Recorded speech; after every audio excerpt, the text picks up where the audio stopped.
Para esto entrevistamos al analista político y colega periodista Robert Valencia. Lo van a tener en pantalla vía Skype. Lo saludo justamente para hablar de este tema tan importante y comienzo preguntándole qué representa esto para Trump. Ya vimos cómo contestó vía Twitter un poco alterado, como suele ser su caso cuando quizá ve algo que le represente una amenaza o un peligro, pero objetivamente hablando, ¿qué representa esto para el primer mandatario estadounidense? Bienvenido. Bueno, primero que todo, muchas gracias. Bueno, obviamente este es un momento histórico. Obviamente estamos hablando que es un proceso, ya se está adelantando ese proceso y lo que decida el Comité Judicial en la Cámara de Representantes, pues eso es otro tema, por supuesto. Lo que tenemos por entendido aquí es que esa votación para formalmente, digamos, para votar a favor o en contra, como sea el caso, de este juicio político, pues se va a llevar a cabo incluso en un par de semanas. Se dice que la próxima semana ya tendríamos una contabilidad final de lo que podría llegar a ser por primera vez, o no por la primera vez, perdón, rectifico eso, sería la tercera vez en la historia de Estados Unidos que un presidente es enjuiciado por la Cámara de Representantes. Recordemos los otros dos casos que son los de Bill Clinton y los del presidente Andrew Johnson hace 2 siglos. Así que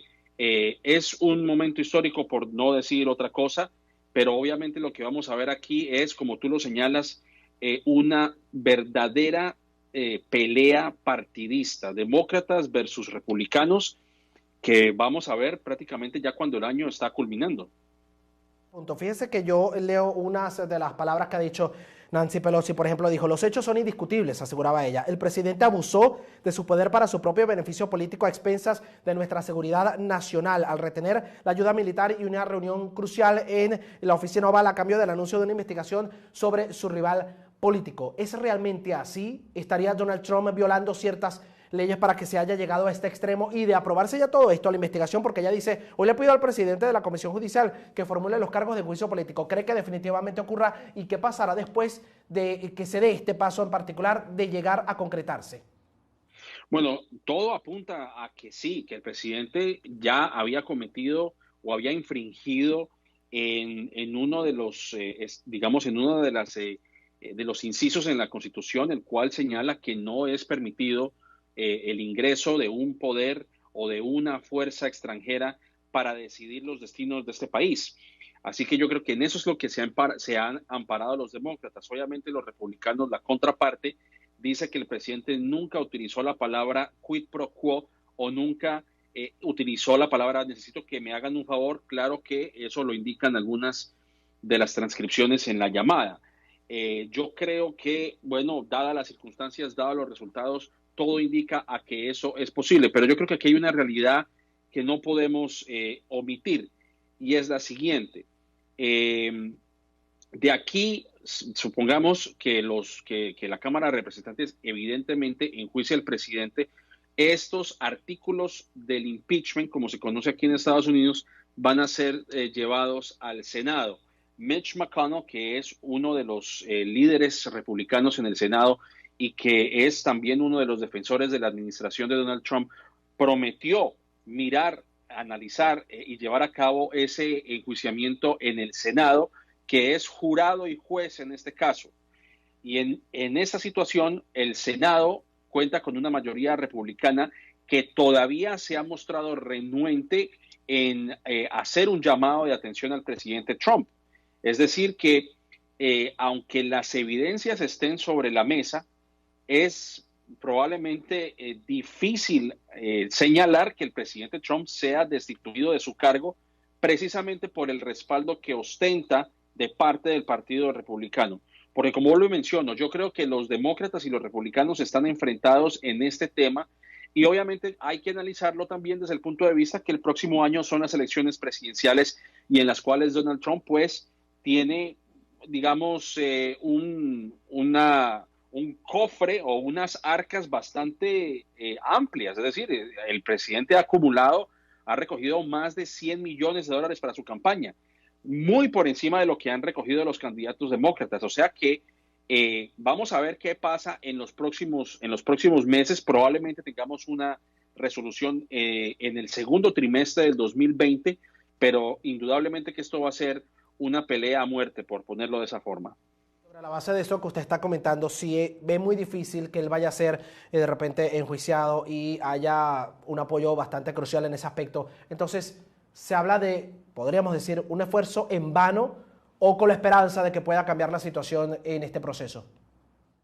Bueno, digamos lo que dijo Nancy Pelosi, hay que decirlo, Nancy Pelosi era precisamente dentro del establecimiento demócrata una de las personas que se rehusaba a llevar este proceso, pero en base a las evidencias que se han recogido en esa llamada fortuita para el presidente Donald Trump a mediados de este año, pues no tuvo más remedio que llevar a cabo precisamente ese proceso de juicio político.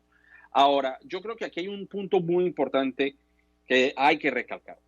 Vamos a suponer que el presidente Donald Trump no sea enjuiciado, los republicanos en el Senado le den, vamos a decirlo, le lancen un salvavidas, coloquialmente hablando, y el presidente Trump, uno, vuelve y sale, digamos, surge de un problema, de un segundo problema en sus 3 años de gobierno, porque como lo vimos también con el informe Mueller, pues digamos que el presidente Trump, entre comillas, salió bien librado. Y si vuelve a salir bien librado esta segunda ocasión, pues obviamente que esto va a reavivar su base republicana y por ende podría, y digo podría entre comillas, ganar la presidencia. Pero aquí hay un punto que es importante mencionarlo. ¿Hasta dónde va a continuar la degradación de la primera oficina gubernamental, la rama del poder más importante a nivel global, que es la rama ejecutiva?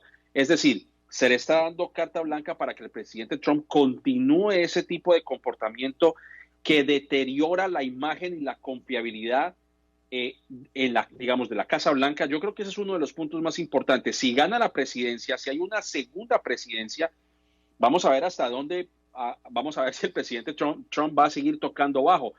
Vamos a analizarlo desde ese punto. Yo no creo que, vamos a suponer que el presidente Trump no gane, son solamente 4 años de gobierno o posiblemente 8 años de gobierno.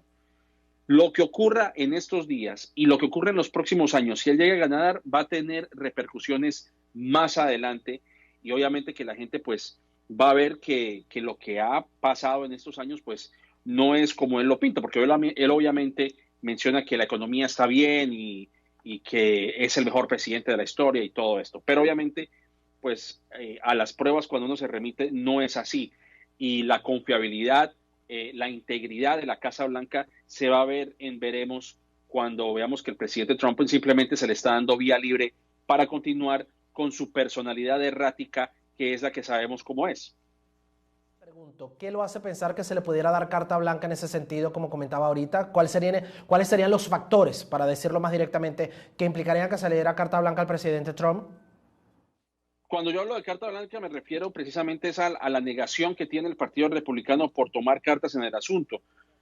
A pesar de toda la evidencia e incluso el hecho de que una de las personas que conformaban o que conforman el comité de inteligencia, como es el señor Devin Núñez, representante republicano en California, en el cual, según informes, él tuvo conversaciones con un señor ucraniano que se llama Lev Parnas, el cual también estaba involucrado en este problema, en este embrollo en el cual está metido el presidente Trump.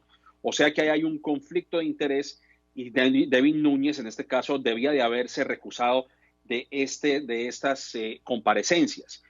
El Partido Republicano básicamente es el que le ha tolerado ese tipo de acciones al presidente Trump y obviamente lo hacen porque es simplemente por conveniencia del partido y no por conveniencia de la República, como lo señaló precisamente Nancy Pelosi. A eso me refiero con carta blanca, porque a pesar de toda la evidencia que existe, los republicanos siguen defendiendo a Donald Trump y tratan incluso de comparar su enojo con una referencia que hizo uno de los profesores el día de ayer, haciendo uso del hijo menor de Donald Trump, cuando en un juego de palabras dijo que el presidente no podría ser varón a su hijo Barron, haciendo un señalamiento de que esto no es una monarquía, sino que es una república.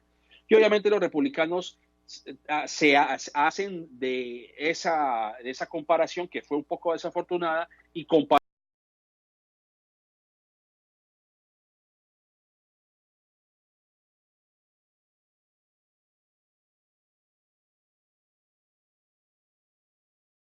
de esa comparación que fue un poco desafortunada y compararla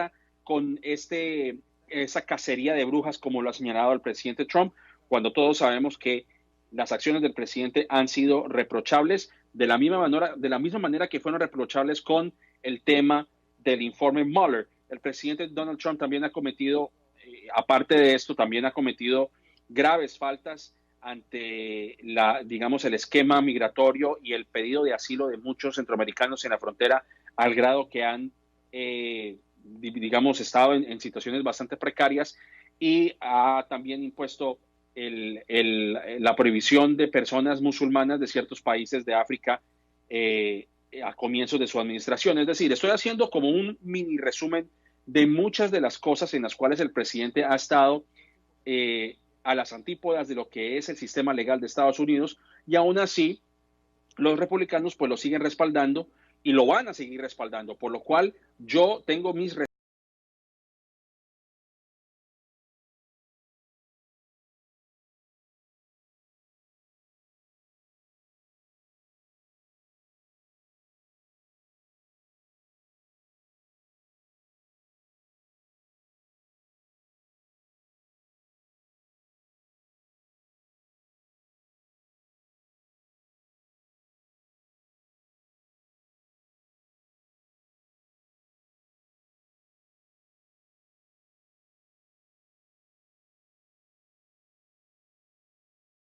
Yo creo que el presidente no va a ser destituido a menos de que algunos republicanos vean las evidencias y cambien su forma de padecer. Se necesitan 2/3 en el Senado para que el presidente sea destituido. La gran pregunta aquí es, ¿los demócratas tienen ese número mágico de 67 senadores para destituir al presidente? Yo sinceramente lo pongo en duda. Muy buena que sea así, que queda, yo también como periodista me la hago y queda justamente en el aire por ahora, ¿no? Mientras se determina qué puede ocurrir. A ver, Nancy Pelosi decía, por ejemplo, está en juego nuestra democracia. ¿Cree que es así? Al extremo de decir, está en juego nuestra democracia. Y también agregaba otra cosa, el presidente no nos deja otra opción que actuar. ¿Cree también que es así? Le pregunto sobre esas dos afirmaciones de ella durante el día de hoy. Yo creo que el tema de la destitución de un presidente para un país como Estados Unidos, pues obviamente es un tema traumático. Y yo creo que eso fue evidente, por ejemplo, en el caso de Richard Nixon. Aunque Richard Nixon no fue destituido de su cargo precisamente porque veía que podría haber sido un momento humillante para él, y él simplemente prefirió salirse, pero aún así ese tipo de situaciones para Estados Unidos representan un momento muy difícil para recuperarse anímica y políticamente, por lo cual hemos visto, por ejemplo, en estos dos últimos casos, y me refiero al de Nixon y al de Bill Clinton, en el cual al presidente se le hace un indulto. Gerald Ford le hizo un indulto a Richard Nixon, y casualmente los republicanos en el Senado, que eran los que tenían la mayoría, le perdonaron la presidencia a Bill Clinton. Y cuando digo que le perdonaron la presidencia, pues es que lo dejaron terminar, dejaron de que terminara su administración. Es decir, la Cámara de Representantes lo halló culpable, pero el Senado no. ¿Por qué? Porque querían evitar precisamente digamos, ese deterioro digamos, de las figuras, o por lo menos de las instituciones políticas en Estados Unidos. Pero aquí es un poco distinto, porque obviamente aquí vemos que realmente lo que ha hecho el presidente es simplemente poner sus intereses por encima de los intereses de la nación, porque sabe que se acerca las elecciones de 2020 y que uno de los rivales más fuertes es Joe Biden, y quiere hacer lo mismo que hizo en el 2016, encontrar evidencias, o por lo menos encontrar algún tipo de puntos débiles o puntos flacos de sus contrincantes más fuertes. Eso fue exactamente lo que hizo con Hillary Clinton, y puede, digamos, utilizar la figura de una, digamos, de un país o de cualquier estamento extranjero para llevar a cabo su cometido. Obviamente estamos hablando que es una situación distinta porque el presidente no es un candidato más. Así que, obviamente, el presidente Trump no es un presidente convencional, él es un empresario, y como empresario es exactamente lo que está haciendo. Él está tratando de vender una imagen que no es. Y esto va en contraparte con lo que debería ser un presidente que respeta las leyes, que respeta la Constitución y que obviamente pues se puede tener debates sanos con otro partido político, pero pues el presidente recurre a los insultos por medio de Twitter. Yo creo que eso es lo que trata de decir Nancy Pelosi, es decir, es el de dejar un precedente para que otro presidente, otra figura política, haga uso de las mismas artimañas que hace Donald Trump. Creo, y así es como yo interpreto las palabras de Nancy Pelosi. Porque debo culminar la entrevista ya por tema tiempo, pero puntual. Si fuera destituido, ¿a quién se podría colocar allí como presidente encargado, por decirlo de alguna manera? Esa es una pregunta muy interesante y voy a ser muy enfático en esto. Se aplica lo que se conoce como la enmienda 25, que es la suspensión o por lo menos la dimisión de Donald Trump, y se colocaría a Mike Pence como el presidente en ejercicio. Y yo creo que por eso es que los demócratas han hecho ese cálculo bastante medido, precisamente por Nancy Pelosi. Obviamente ella no lo dice en voz alta, pero es así como se analiza. ¿Por qué? Porque Mike Pence obviamente es un político del establecimiento, tal vez con más acogida o por lo menos con un poco más de aceptación dentro de lo que se conoce precisamente como el establecimiento, como lo acaba de mencionar. Y probablemente tenga un poco más de carisma, tal vez, aunque obviamente él ha sido igual de criticado porque también ha estado más bien, digamos, tras bambalinas, no ha hecho mención, obviamente, no va a criticar al presidente de forma abierta, por lo cual sus contrincantes lo ven, o sus detractores lo ven como un cómplice de lo que hemos visto hasta el momento. Pero Mike Pence podría ser el nuevo presidente y en una campaña política pues podría alcanzar adeptos dentro de su base y probablemente ganar la presidencia en el 2020. Todo está en juego.